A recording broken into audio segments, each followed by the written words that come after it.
নমস্কার, আমি অস্মিতা। মিষ্টির গৃহকোণে আপনাদের সবাইকে অনেক অনেক স্বাগত।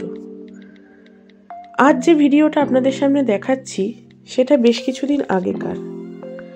যখন বেশ শীত পড়ছিল সেই সময়টা একদিন স্কুলের দিদিরা মিলে, মানে স্কুলের ম্যাডামরা সবাই মিলে আমরা গিয়েছিলাম কল্যাণী লেক পার্কে পিকনিক করতে।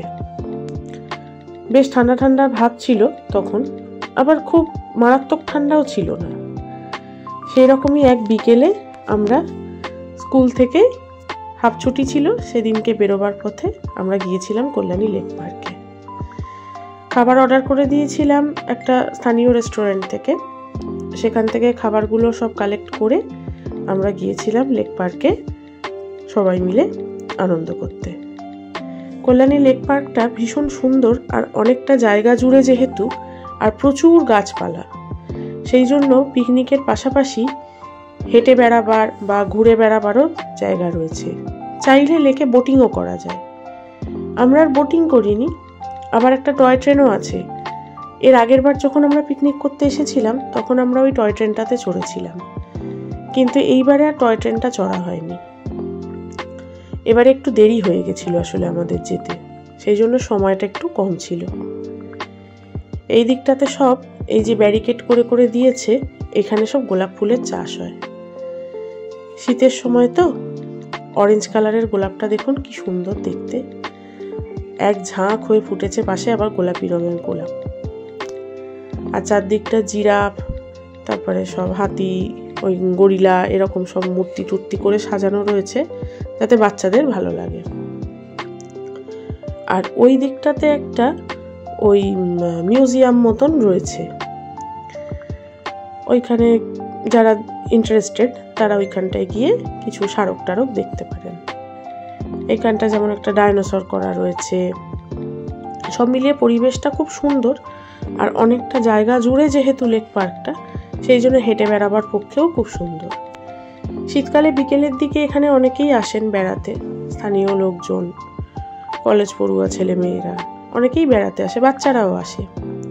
যেহেতু টয় ট্রেন রয়েছে, সেই জন্য বাচ্চাদের বেশ ভালোই এটা আকর্ষণের একটা জায়গা। এইদিকে যে মিউজিয়ামটা রয়েছে ওটা হচ্ছে ডাক্তার বিধানচন্দ্র রায়ের আর্কাইভ। ওইখানে নানা রকম তথ্য আপনারা সংগ্রহ করতে পারবেন যদি আসেন। সামনে দেয়ালে আবার একটা বুদ্ধ মূর্তি খোদাই করা রয়েছে, সেটাও বেশ সুন্দর। লেক পার্কটায় এমনি যাওয়ার জন্য ভালোই, আর হচ্ছে সব বাথরুম টাথরুম সব কিছুরই বেশ সুব্যবস্থা রয়েছে। আর শীতকালে এটা পিকনিক স্পট হিসেবে বুকিং করতে হয়। বুকিং করলে পিকনিক স্পট হিসেবে এটা ভাড়া পাওয়া যায়। যে রাস্তাটা দিয়ে আমরা এগোচ্ছি ওই রাস্তাটা দিয়ে এগোলে ওই দিকটায় হচ্ছে টয় ট্রেনের স্টেশন। মাঝে মাঝে এরকম কিছু ফুড স্টলও রয়েছে টুকটাক খাওয়া দাওয়ার জন্য। ওই স্টেশনটাতে দাঁড়ালে ওইখান থেকে টয় ট্রেন ছাড়ে। এইখানটায় হচ্ছে টিকিট কাউন্টার থেকে টয় ট্রেনে চড়া যায়। টয় ট্রেনটাতে চড়লে মোটামুটি সারা লেক পার্কটাকে একটা চক্কর মেরে ঘোরা যায়। পুরো লেকটার পাশ দিয়ে টয় ট্রেনের লাইনটা পাতা আছে। লেকটা তো অনেকটা বড় ওয়াটার বডি, সেই জন্য এর পাশ দিয়ে টয় ট্রেনের লাইনটা যতদূর প্রসারিত, সেই জায়গাটাও বেশ অনেকটা টয় ট্রেনের লাইনটা দিয়ে অনেকটাই কভার করা যায়। এই লাইনের পাশে আবার ওই সাইডটায় কিছু বেঞ্চ করা রয়েছে, যেখানে বসে বসে আপনি লেকের শোভা উপভোগ করতে পারবেন। আমি আর অপর্ণাদি গেছিলাম। এই লেকের ধার দিয়ে সরু যে রাস্তাটা রয়েছে তার দুপাশে আবার পুকুর, বুঝেছেন? আমার তো ভয় লাগছে, সরু রাস্তা যদি এক হিসেব এদিক ওদিক হয় তাহলে সোজা জলে। অপর্ণাদি বললেন চলো না, আমি তোমার সঙ্গে আছি। দিয়ে দুজনে মিলে গিয়েছিলাম এই লাইনের সামনেটা দাঁড়িয়ে লেকটাকে একটু দেখতে। একটু রিস্ক নিয়ে যেতে হলো ঠিকই, কিন্তু দৃশ্যটা সত্যিই অপূর্ব। আর লেকে শীতকালে অনেক রকমের পাখিও আসে, আর এত সুন্দর গাছপালায় ঘেরা পরিবেশ, পাখি সব মিলিয়ে কল্যাণী লেকটা সত্যিই সুন্দর। মেন স্টেশনে নেমে সহজেই যাওয়া যায়। আপনারাও যদি সময় করে আসতে পারেন তাহলে ঘুরে যাবেন কল্যাণী লেকে, সত্যিই খুব সুন্দর জায়গা। আমরা সেদিনকে পিকনিকে প্রচুর আনন্দ করেছি, ভালো মন্দ খাওয়া দাওয়া করেছি, নাচ গান করেছি। সারা বছরের শেষে এরকম একটা পিকনিক আমরা ম্যাডামরা প্রত্যেক বছর করে থাকি, যাতে শরীর মন সব তরতাজা হয়ে ওঠে। আবার নতুন বছরে নতুন সেশনের শুরুতে যাতে আবার নতুন উদ্যমে শুরু করা যায় পড়ানো। এই পিকনিকটা আমাদের সত্যি একটা অক্সিজেন মতন দিয়ে যায় প্রতি বছর। প্রচুর ছবি তুলেছি, প্রচুর ভিডিও করেছি, প্রচুর আনন্দ করেছিলাম সেদিনকে। বন্ধুরা, আজ বানাবো হাঁসের ডিমের আফগানি কোরমা। দেখুন, আমি এখানে 5টা হাঁসের ডিম নিয়েছি। নিয়ে এইগুলো একটু ওপর থেকে একটু সামান্য কাট করে নেব। বেশি নয়, একদিকটাই করব, যাতে করে মশলাগুলো ভালো করে ঢুকে যায়। এইভাবে 5টা ডিমেই একটু কাট মেরে নেব। দেখুন বন্ধুরা, সবকটা ডিমেই কাট মারা হয়ে গেছে, দেখেছেন?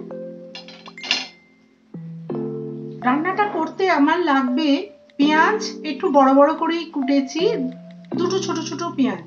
আচ্ছা, লাগবে রসুন 10-12 কোয়া, একটুখানি আদা কুচি, কাজু বাদাম আর কাঁচা লঙ্কা 2টো। ঝাল আপনারা যে যার মতো খাবেন। আর দিয়েছি, আর লাগবে ধনে পাতা 1 আঁটি আর সামান্য একটু মটরশুঁটি।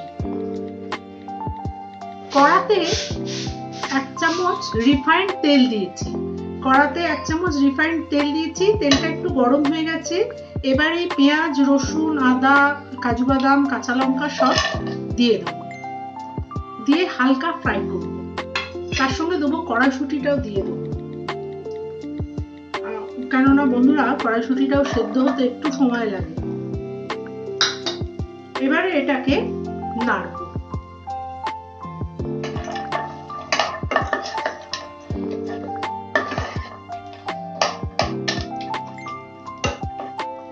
একটু চাপা দিয়ে দিই, চাপা দিলে তাড়াতাড়ি হবে। মাঝে মাঝে একটু শুধু নেড়ে দিতে হবে। সব কিন্তু শুধু হালকা, মানে একটা সতে মতো হবে। কখনোই কিন্তু কোনো সবজিরই রং কিন্তু পরিবর্তন হবে না, এমন ভাবেই ভাজতে হবে।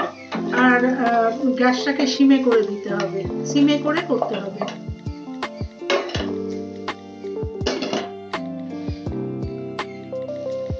বন্ধুরা দেখুন, সুন্দর সতে হয়ে গেছে। এবার দিয়ে দেবো ওই যে 1 আঁটি ধনে পাতা। দেখুন স্টেম শুদ্ধ রয়েছে, দেখেছেন? স্টেম শুদ্ধ থাকবে, এই অবস্থায় দিয়ে দেবো। দিয়ে ধনে পাতাগুলোকে একটু সামান্য ওই সতেই করে দেবো। চাপা দিয়ে দিই। বন্ধুরা দেখুন, সবকিছু একদম সতে হয়ে গেছে। ধনে পাতা সবই সুন্দর সতে হয়ে গেছে। এইবার আমি গ্যাসটা নিভিয়ে দেবো। গ্যাসটা নিভিয়ে এটাকে একটু ঠান্ডা করব। বন্ধুরা দেখুন, এই মিশ্রণটা একদম ঠান্ডা হয়ে গেছে। এবার আমি একটা মিক্সিং জারে পুরো এই পেঁয়াজ, রসুন, ধনেপাতা, কাজু বাদাম সবকিছু একসঙ্গে দিয়ে দেবো। এগুলো দিয়ে দিয়েছি মিক্সিং জারে। এবার দেবো এতে এই 1/2 চামচ মতো জিরের গুঁড়ো, 1/2 চামচ মতো ধনের গুঁড়ো। মশলা বলতে এইগুলোকে এবার পেস্ট করে আসি। কাট করা লঙ্কা, এই ডিমগুলোতে একটু দিয়ে দেবো হলুদ গুঁড়ো, দেবো একটু লঙ্কার গুঁড়ো, সামান্যই দেবো, আর দেবো একটু লবণ। দিয়ে ভালো করে এই ডিমগুলোকে মাখিয়ে নেবো। লঙ্কা, হলুদ আর নুন দিয়ে বেশ ভালো করে এগুলোকে মাখিয়ে নেবো। এবার আমি একটা, দেখুন ভালো করে মাখানো হয়ে গেছে। এবার আমি একটা প্যান বসাবো। কড়াই আমি একটু 1 চামচ সাদা তেল দিয়েছি, আর দেবো 1 চামচ ঘি। 1 চামচ ঘি দেবো। ঘিটা গলুক। কোরমা জিনিস একটু ঘি দিলে ভালো হয় খেতে। সাদা তেল আর ঘি দেবো।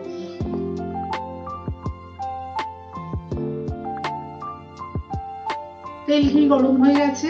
এবার ওই যে হলুদ আর লঙ্কা মাখানো যে ডিমগুলো ছিল সেইগুলো দিয়ে ভাজতে দেবো। এবার খুব কড়া করে কিন্তু ভাজা হবে না, জাস্ট একটু ভাজা হবে, কিন্তু গাটা খুব শক্ত হয়ে যাবে এইরকম করে কিন্তু ডিমটা ভাজা হবে না।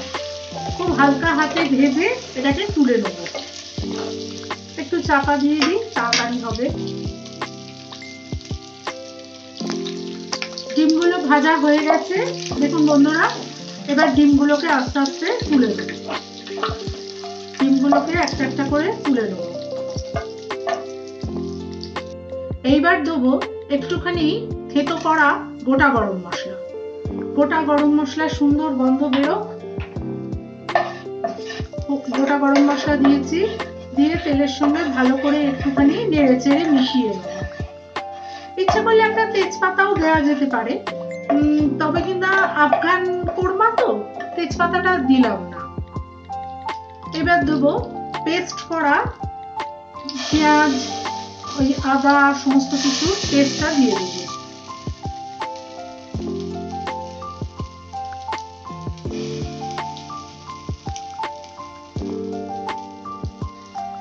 পেস্টটা দিয়ে দিয়েছি বন্ধুরা। দেখুন একটা কি সুন্দর দেখেছেন, একটা হালকা সবুজ রং এসছে। এই রংটাই হলো এই কোরমাটার বৈশিষ্ট্য। আফগান কোরমা এবার একটু সবুজ সবুজ হবে, হালকা সবুজ। এবার এটাকে একটু নাড়ব। কষানো খানিকটা এগিয়েছে, এবার দেবো লবণ আর দেবো খানিকটা এই 1 চামচ মতো চিনি। চিনি দিলে টেস্টটা ব্যালেন্স হবে। মশলাটা সুন্দর করে কষা হয়ে গেছে, খুব সুন্দর গন্ধও বেরোচ্ছে। এইবার দেবো 2 চামচে টক দই। 2 চামচে টক দই দেবো, দিয়ে ভালো করে আবার এটাকে মিশিয়ে নেব।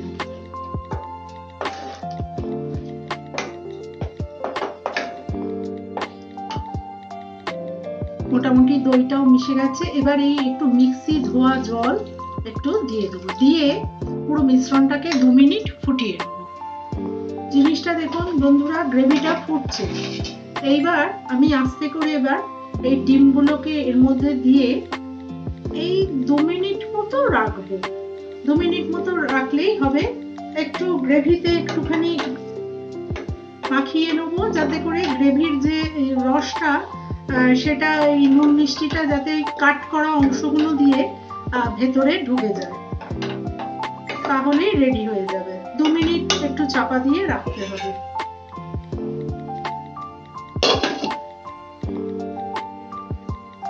ডিমের আফগানি কোরমা অলমোস্ট রেডি। এবার আমি নামাবো। এর তার আগে এই 1 চামচ একটু মাখন দিয়ে গ্যাসটা অফ করে আর এটা চাপা দিয়ে দেবো। বাস, মাখনের গন্ধটা একটুখানি চারদিকে ছড়িয়ে পড়ুক। হাঁসের ডিমের আফগানি কোরমা একদম রেডি। এই নামিয়ে দিলাম। দিয়ে এবার গরম গরম সার্ভ করুন রুটি অথবা ভাতের সাথে। আমাদের রাত্রের ডিনার রেডি। রুটি, বেগুন ভাজা আর হচ্ছে হাঁসের ডিমের আফগানি কোরমা। তো আপনারা ব্লগ আজকে এখানেই শেষ হলো। আপনারা সবাই ভালো থাকবেন, সুস্থ থাকবেন। আর ব্লগটা কেমন লাগলো আমাদের একটু জানাবেন। ভালো লাগে লাইক, শেয়ার, সাবস্ক্রাইব। নমস্কার।